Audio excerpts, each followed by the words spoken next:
Good day, everyone, so especially to you, ma'am. So this is my report. This is the continuation of the report of ms.Pogoy last meeting last Wednesday. So about policy. So dere na ta sa B. The policy of ignoration. This policy is also called irrelevant conclusions. Irrelevant conclusion, or occurs when an argument's conclusion fails to address the issue in question because it proves an unrelated or tangential point instead. Instead of refuting the original claim, the argument misses the point, so misses the real issue. Or shift the focus to something that seems similar but is actually different. Yeah, similar siya, but it's different. So this policy is committed when the disputant brushes aside or ignores the real question at the issue and attempts to prove something which has no bearing on question under discussion. So, muna to akong gingon, as I said, this ignoratio ay kuan siya. Refuting the original claim or issue. So, next is the results sa types of the policy of ignoration. First is argumentum ad hominem.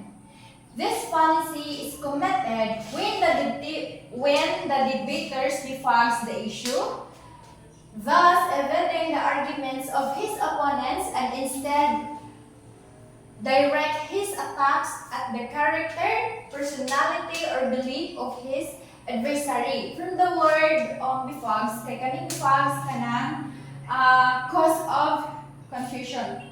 Cause of confusion sa argument. So, let's say for example, aning argumentum ad hominem kay during the campaign for the presidency of the Republic of the Philippines, the two principal candidates were Manuel A. Rojas and Sergio Osmeña.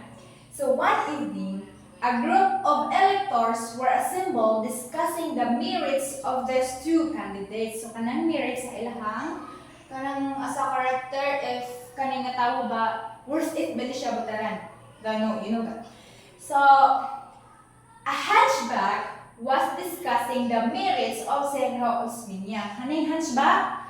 A hunchback daw kay nag-discuss sa merits ni Sergio Osmeña. Hunchback, kanang bako, like kaniyang spinal cord diri, like ano, basta bako siya. Na siya ma-disfigure ang iyahang likod.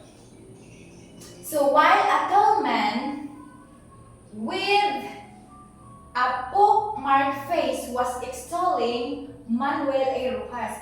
Pock-marked face is that have bangag-bangag sa noun like mga scars sa mga pimples, but mga breakouts. Ganun. So, the people assembled were applauding the hunchback for his eloquent exposition of the qualification of Sergio Osmeña, hunchback. So, exasperated, the tall man with pockmarked face shouted at the top of his voice. He said, "How can I expect straight argument from a crook body?" So wala lang gidirect sa ilhang gidiscuss, din wala po na gidirect sa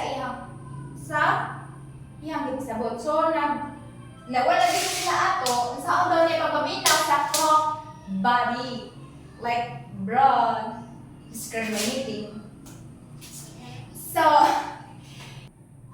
si Hunchback And Thorn cried aloud, nihilak siya, and he said, nibalos po siya ingon, yes, my dear friend, I see many holes in your arguments. So, wala siya gidirect dito po sa iyang kanang sa iyang character or sa iyang physical appearance.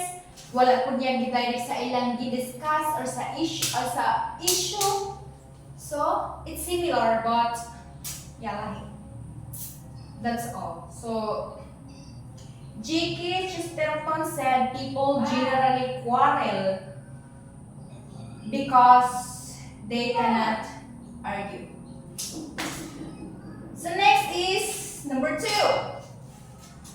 The argumentum ad populum. This policy is commended when the disputant evades the real question and appeals to the passion or prejudices of his hearers. Example. On the question, the Philippines retail trade should be nationalized. So as speaker, ignoring the real question, ignore niya ang question nga the Philippines retail trade should be nationalized. Mo na siya question. Ay, no. Lagi, mo na siya question. Wala diri. So ang speaker, ignoring the real question, inflamed his hearers by picturing the Chinese are a vicious, corrupt, bribe-giving, and communist-inclined race. Yes. Instead nga sa ilahan, murag, naghatag siya ang negative ba? Imbis, taganin mo positive. Ato na siya, ato sa negative. Iyan mo, i-discourage ang mga hearers na dili ta mo like mo ato-ato na kay kani sila mga brave na ganun. So next is kani siyang argumentum ad populum na siya there are 2 species of argumentum ad populum. First is argumentum ad invidiam. Is a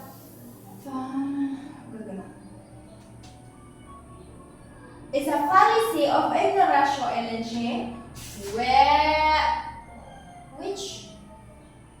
who is committed when a debater ignores the real question and inflames his audience with hatred and rancor. So, ihang di-ignore na po ang real question. So, muadto na po siya sa gikuan na po niya, imoragiyang gidani ang mga tao nga ato sa hatred, mahit niya ang mga unsapay gitapikan nila. So, example, in the course of a debate, the proposition resolved that Filipino does Japanese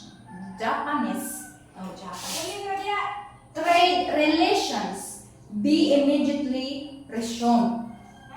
A negative speaker argued that the Filipino people should not establish any relation whatever. So, gi-argue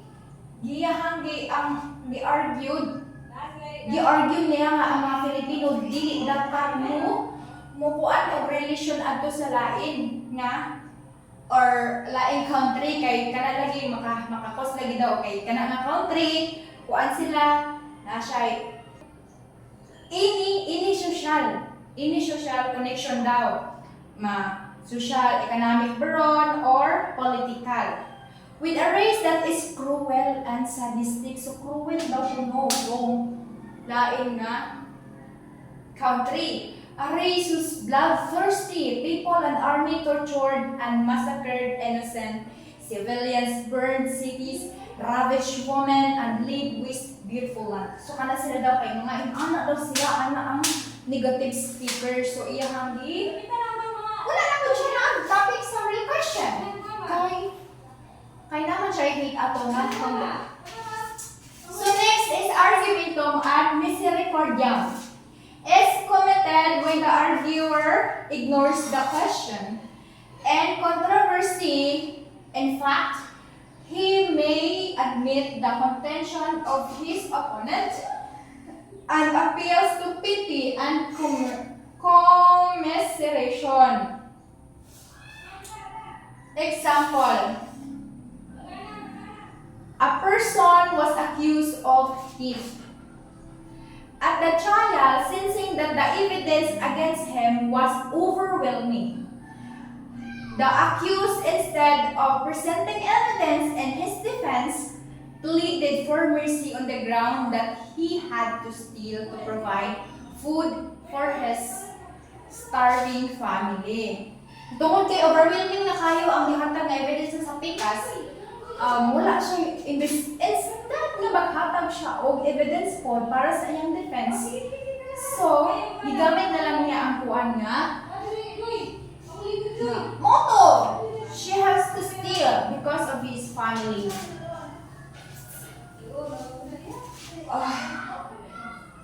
Next is number 3.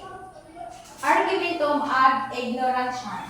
This fallacy is committed when the debater ignores the question at issue and asserts that a case that he has not yet established is good because his opponent cannot disprove it.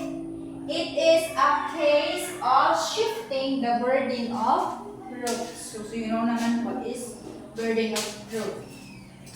So, example,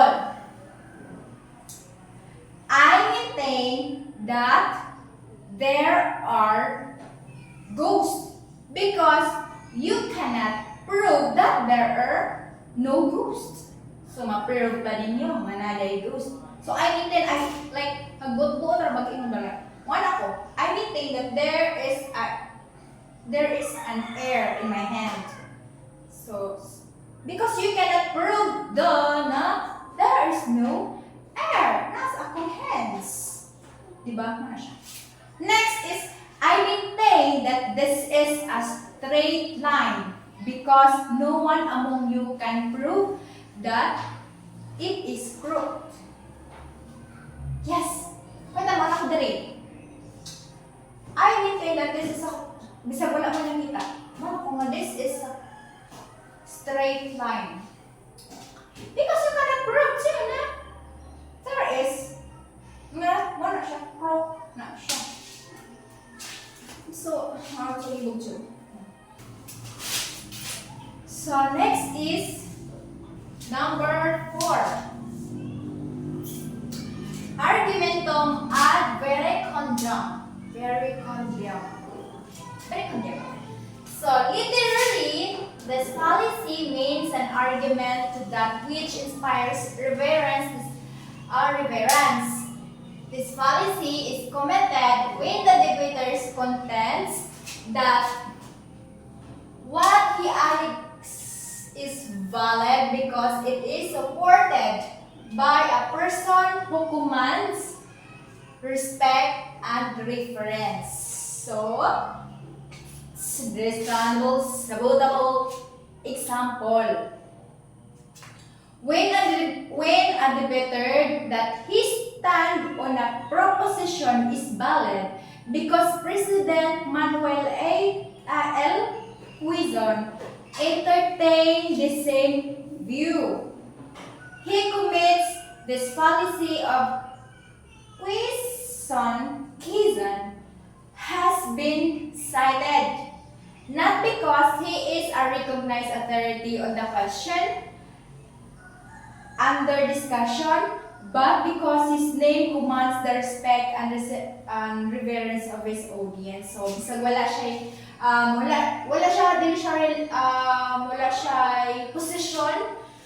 position ana nga,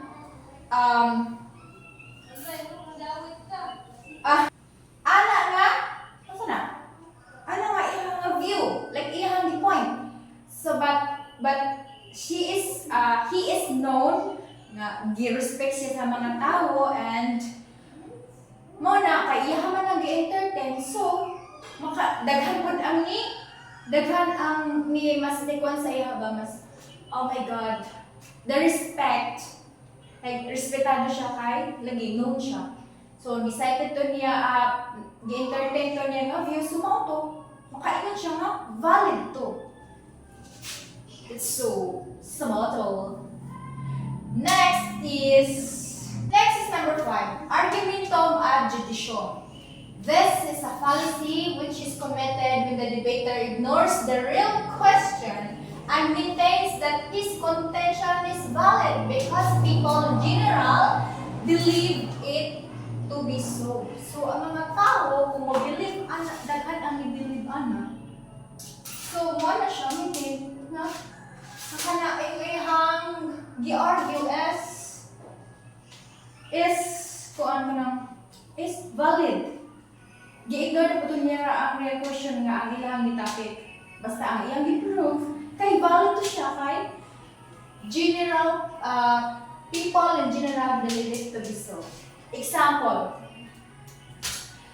when there was no scientific proof that the earth is round, those who contended that it was flat maintained their assertion on the ground that people generally believe it to be flat.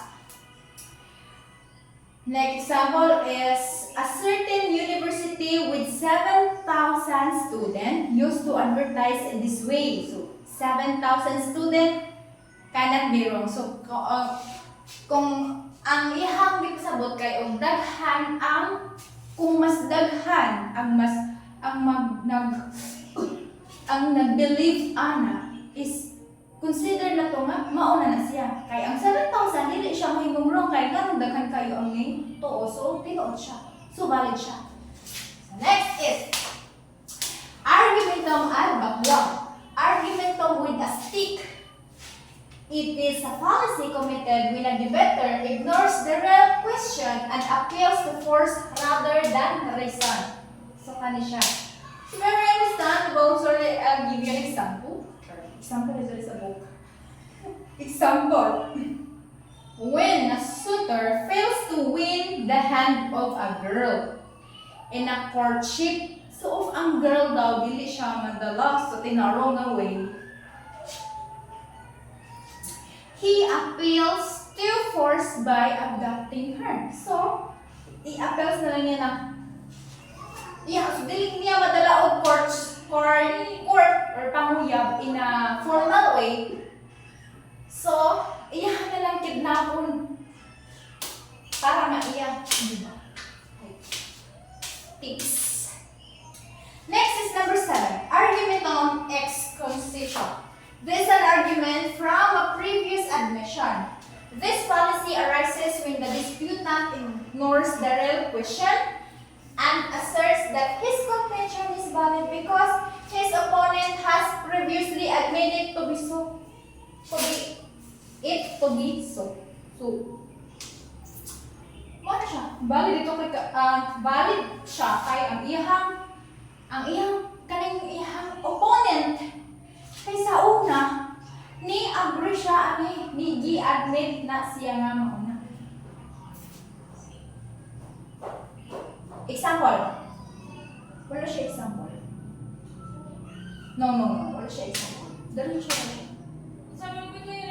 It's understandable na. So, letter C. So, sa first one mo to siya brace, so dali na ta sa C. The fallacy of complex question.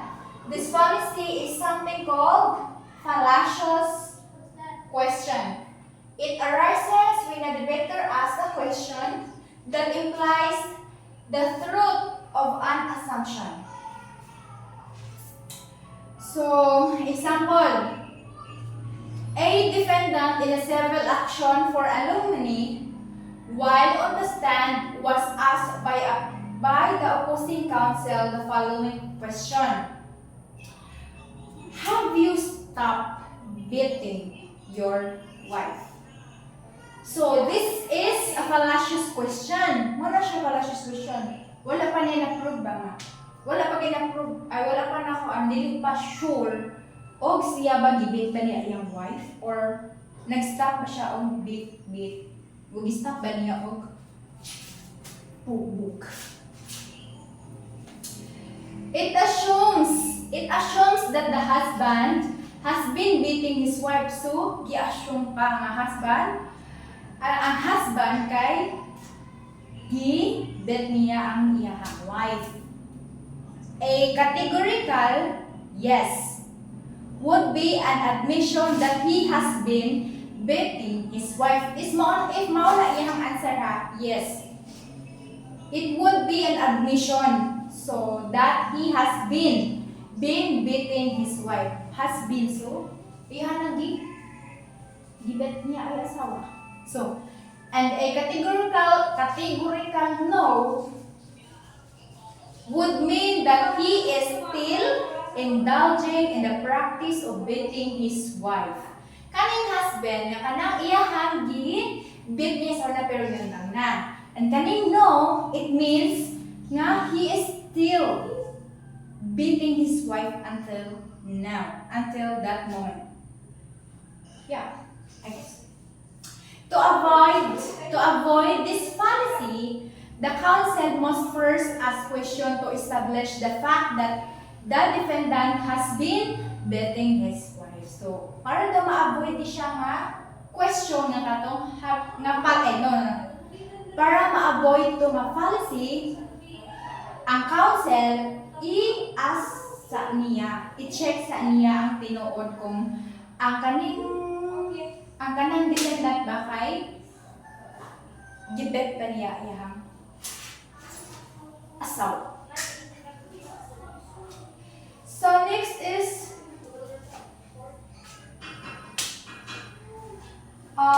letter D. D na, D. The fallacy of non-sequitur. Non-sequitur is a Latin term which means it does not follow.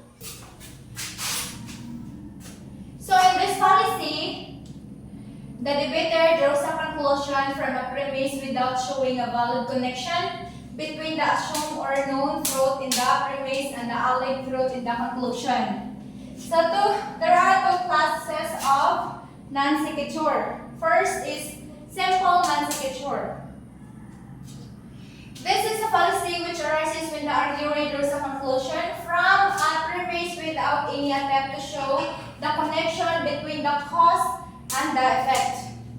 So example, Maria is the most beautiful girl in our university. So ako, sample ako ang pinakagwapa diha sa university. Therefore, I should be given a scholarship abroad. So, asang connection? Asang connection asa ang cause and effect? Ang cause, asa siya? Ang cause dayon, ang effect layo or kayo. So, dili siya dili siya related. Wala ganito. Yes, so, false cause. Post hoc, ergo proper after this. Therefore, because of this fallacy arises when the debater assumes that since one occurrence precedes another in point of time. So, example is after the United Nations was organized on October 24, 1945, the communist North Korea invaded South Korea, and Indochina, the communist serpent began to rise its ugly head. In the Philippines, the hawks became more defiant of the Jolie Constitution.